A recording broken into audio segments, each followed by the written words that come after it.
ফের রাস্তা বেহালের দৃশ্য। দীর্ঘদিন ধরেই নীলগঞ্জের হেমন্ত বসু রোডের রাস্তা প্রায় দুর্দশাগ্রস্ত। ফলে স্থানীয় মানুষদের প্রতিদিন যাতায়াতের ক্ষেত্রে বড় সমস্যার সম্মুখীন হচ্ছেন। স্থানীয়দের অভিযোগ, পঞ্চায়েতে বহুবার জানানো সত্ত্বেও তাদের তরফে কোনো কার্যকর পদক্ষেপ নেওয়া হয়নি। তার জেরে ক্ষুদ্র এলাকার বাসীরা অভিনব কায়দায় রাস্তা আটকে বিক্ষোভ দেখিয়েছেন।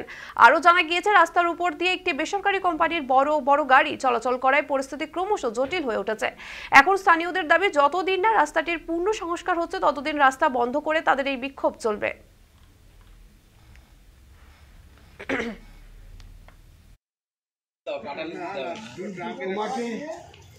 তোমাকে এই পুজোর সময় খাঁচা থেকে কে বার করবে? কেউ মুখ দেখতে আসেনি। আমরা সব জানিয়ে এসেছি, সব করে এসেছি, কিন্তু তাও কেউ একজন দেখতে আসেনি। আরো আমাদের কষ্ট হয়েছে, কেউ দেখতে আসেনি।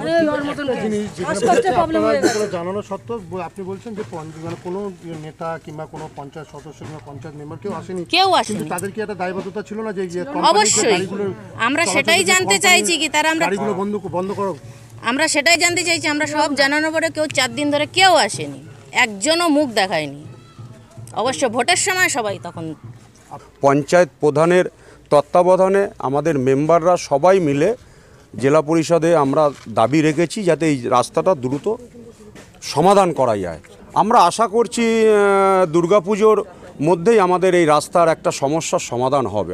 যেই রাস্তার উপর দিয়ে পাড়া সমাধান করতে আসছেন সেই রাস্তাটাকে সমাধান করুন, তারপরে পাড়া সমাধান করবেন। শুধুমাত্র তৃণমূল কংগ্রেসের শুধুমাত্র ভাওতাবাজি, মানুষকে টুপি দিয়ে কীভাবে ভোট রাজনীতি করা যায়, কীভাবে ক্ষমতায় থাকা যায়, এইটা হচ্ছে তৃণমূল কংগ্রেসের পরিকল্পনা।